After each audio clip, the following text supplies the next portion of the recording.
Happy birthday, Fat Mack! Oh, it happened. 68 years old I am today. It's a celebration for old bones. 25 years old yesterday, 68 today. That's the way the world works. It's pro wrestling. That's 2020 for you. Right? I still think this year's national anthem should be that FU 2020 or low-key F 2020 song. I love that song. Low-key F 2020. You don't know it? No. Just talking about fuck 2020. That's literally the whole song. Well, why low-key? Why isn't it high-key? I don't think. Well, because it's on the radio, so you got to be low-key about saying fuck 2020. But it gets ample radio play. Let me tell you what. I hear it multiple times a day, and I love it. Holy buckets, Paystee. We're rounding the curve of 2020, though. Rounding the corner.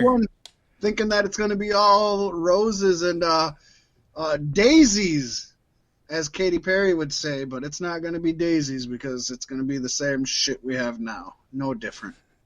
I mean, if the foot of snow in October didn't say anything. Yeah, we Minnesota, at least, folks, broke a record for not only for the most earliest snow, the most snow at the earliest time, but they also broke a record for the most precipitation or snowfall precipitation in October, and October still has more than a week left. They already broke the record for the most snowfall. If you're a Minnesota resident, nobody has to remind you of the blizzard of 91. No. I mean, this hasn't been that, but it's fitting. No, but it wouldn't surprise me. Especially this year when the beefstick hoodlums have some really badass outfits. They went all out. Nice. We got some. Well, what we did was we got some cosplay outfits so they can use them for Halloween tonight, or not tonight, this year. But they can also use them to cosplay throughout the year. So what'd they get? They're two Naruto things. I don't know which ones they are. One of them is. Yeah, I don't remember. I don't know Naruto. I just know the Run and Area 51. Yeah, it's neither of those. But they are really badass. They got the red clouds on them. He's got the mask. What is it? Oh, can I tell you? Yeah. It's Itachi and Toby. Itachi and Toby, that's right. So I'm excited for that. Nice. I'm excited for that. Well, Paystee, we don't have a lot of time to waste today. I think we're going to have a full show, right? It's a stacked show for your birthday, Fat Mack. I know you like them thick. I like them thick. And starting out, the second thickest issue of PWI, top of the show, Paystee, Pro Wrestling Illustrated's Women's 100, which would be their annual top 100 women's wrestling rankings, announced that SmackDown Women's Champion Bayley has claimed the top spot this year. That's how you know it hasn't been a great year in women's wrestling, huh? Not that Bayley's bad, but I wouldn't say this year she was amazing, right? Yeah. But then again, I can think of a lot of women who I thought were amazing this year. So, I don't know. I don't know that I agree with PWI's rankings. I don't dislike Bayley having a number one spot in the PWI. I just don't think it was this year. But you know what? Let's put it in perspective, Paystee. Give us the rundown of the top 10 for this year's PWI Women's 100 rankings. Yes, indeed. And we'll go from 10 to 1. So coming in at number 10 is Mayu Iwatani. Number 9 is Io Shirai. Number 8 is Riho. Number 7 is Tessa Blanchard. 6, Hikaru Shida. 5, Sasha Banks. 4, Charlotte Flair. 3, Asuka. Number 2 is Becky Lynch. And as you said, Fat Mack, number 1 is Bayley. So I think a few things kind of stick out to me on this. The first one might not be as obvious as probably the second one, but the first one I noticed is in the top 10, 5 of them are Japanese women wrestlers. So I think America's finally getting a taste of what Japanese women wrestling is all about, huh? Yeah, I think so. It's pretty decent. Although I gotta say, many of these women haven't wrestled most of this year, so that's another thing that's tough. Like Tessa Blanchard, and she's got the black marks against her from her past that came out this year. And well, I suppose this year, just in general, is so hard to judge because so many people much happened. Yeah, hasn't been able to. I mean, wrestling wasn't happening for so long for the most part. Yeah. The second thing that stands out to me in the top 5, if you forget number 3, Asuka, we got the 4 horsewomen busted out the top 5 this year. Yeah. Yeah. So I guess, they did something right. I guess that's been almost, has it been 10 years in the making or not quite? It's got to be. It's got to be 10 years in the making, If it's about 10 years, that's ridiculous, and I need to stop watching wrestling. But I think it's been like roughly 10 years since they were raising hell over in NXT. So good for them. It's great that something could have started with them. And look at the Shield; it's all over the place now. But the 4 horsewomen, none of them are really aligned at all. But look at them, top 5. Yep. And to give everybody kind of an idea of where we're at, last year's top 10, we're number 10, Nicole Savoy, number 9, Mercedes Martinez, number 8, Io Shirai, 7, Natalya, 6, Bayley, who took number 1 this year, 5, Tessa Blanchard, who dropped a little, 4, Shayna Baszler, 3, Ronda Rousey, 2, Charlotte Flair, and the man was number 1 last year, Becky Lynch. So we had 2 of the 4 horsewomen last year. It's so crazy to think Shayna Baszler's not even on the top 10 this year. I know. Isn't that's very crazy. And I can only hope with NXT. Where is NXT? Kairi Sane? No. Well, yeah, but no. Well, she Rhea Ripley. Rhea Ripley, yeah. Yeah. There's so many talented women. Mercedes Martinez joined Retribution for a cup of coffee. What's going to happen with her? Long enough to get a name. Yeah, and then lose it again. So will we maybe see Mia Yim on here next year? I would love that. I love Mia Yim. I'm a huge fan of the Blasian.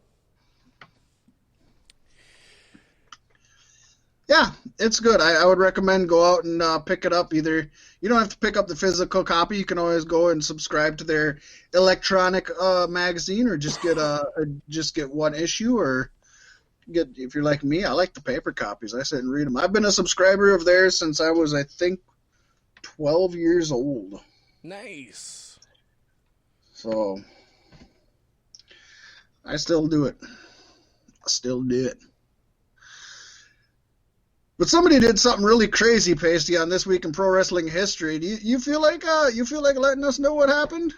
I'm excited. Yeah, I can do that.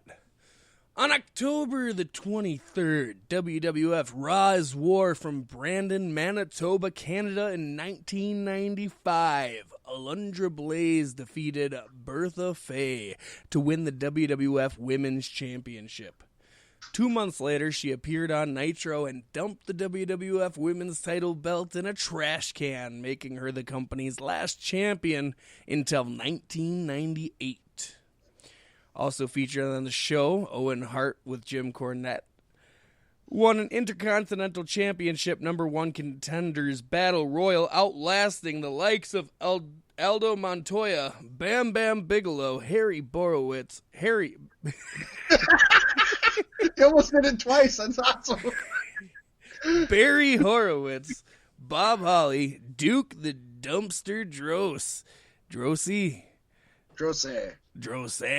Fatu, Hakushi, Henrio Godwin, Hunter Hearst Helmsley, Isaac Yankum, DDS, Jean-Pierre Lafayette, Kama Mustafa, King Kong Bundy, Marty Jannetty, Louis Spicolli, Savio Vega, Sid Vicious, Skip, and the 1, 2, 3 Kid. Makes you think of how many up-and-comers there were in WWF in 95, but nobodies. Well, not nobodies, but not big names. My new wrestling name for when I feature on a Talkin' Shop-A-Mania is Harry Borowitz.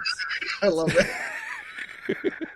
And some of those names, folks, if you don't recognize them, Aldo Montoya, that's PJ Polacco, also known as Just Incredible. Barry Horowitz had a million and one different gimmicks. He was all over the place. Fatu is Rikishi. Yes. Henry O'Godwin. Think we'll see him at the Hell in a Cell this weekend? I don't know. Isaac Yankum, everybody knows that was Kane. Kama Mufasta. Now I got it. Now I'm taking it from you. Kama Mustafa turned into the Godfather. Louis Spicolli died at such a young age, but was part of WWF, ECW, and WCW. In fact, in the NWO, he had so much going for him. And Jean-Pierre Lafitte. Paystee, do you have any idea who he is nowadays? Um,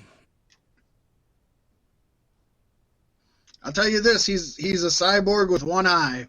yeah, that's PCO. That's what I He's thought. PCO. That's what I thought from the jump. Yeah. But then I'm like, well, that's not PCO though. Pierre Carole. Yes. Back then, he was a pirate with one eye, and he could catch a baseball with one eye. Very nice. I don't know if that means can he shoot it? Can he shoot it out? I hope so. What good is catching it if it just sits there? Honestly. Kind of pointless. Oh. But something that's not pointless, Paystee, is the Sentinel that has gone savage over the week. Yes. Which brings us to the Savage Sentinel. And Savage Sentinel starts off with some good news that we teased last week, Paystee, and that's that the wrestling docuseries Dark Side of the Ring has officially been renewed by Vice for an expanded 14-episode third season. Nice. I'm sick of 10-episode season bullshit. I know, and I'm excited for this. And this comes as no surprise. As we talked about last week, the show has become Vice TV's highest-rated show since premiering in April 2019 and has already begun filming interviews without even having a third season locked in. So if that's the case, then Vice needs to capitalize and bring, like, Impact on or something. MLW. Vice should have a wrestling program. You know what? I would be all for it. They've done very well with wrestling themed specials. They had one on the CZW Deathmatch. They had a special that was huge on there. They've done a lot. I remember watching that. That was like when the Vice was pretty damn brand new, wasn't it? Yeah, exactly. That was one of their big. Actually, I think it was before it was its own station, and it was where it was Vice. Vice spun off from a show that was on HBO, and it was basically an underground news thing that would go, talk about news that people didn't talk about, and then it spun off to its own TV show. So, and I think that might have actually been from Vice, the TV show, not the station. But yeah, they've got a history with pro wrestling, and I agree. They need to either make their own, which some people have been doing lately and having varied success, whether good or bad, or, just give somebody a home. Give a dog a bone. Well, Paystee, Vice Television Executive Vice President Morgan Hertzen had this to say about the renewal of Dark Side of the Ring. He said, Dark Side of the Ring is a knockout show for Vice TV. The tag team executive producers Evan Husney and Jason Eisner are true heavyweight champions of the world of TV, and we are so excited to pin down a third season of this incredible series. Paystee, he went through every wrestling pun you could get into one Except sentence. he called tag team heavyweight champions. Well, there's the heavyweight tag team champions of the TV. Yeah, but he did. It's like they got the WWE title and the Universal title. Right. As we mentioned, filming for the third season is well underway already, with subjects including Grizzly Smith, that would be the father of Jake the Snake Roberts,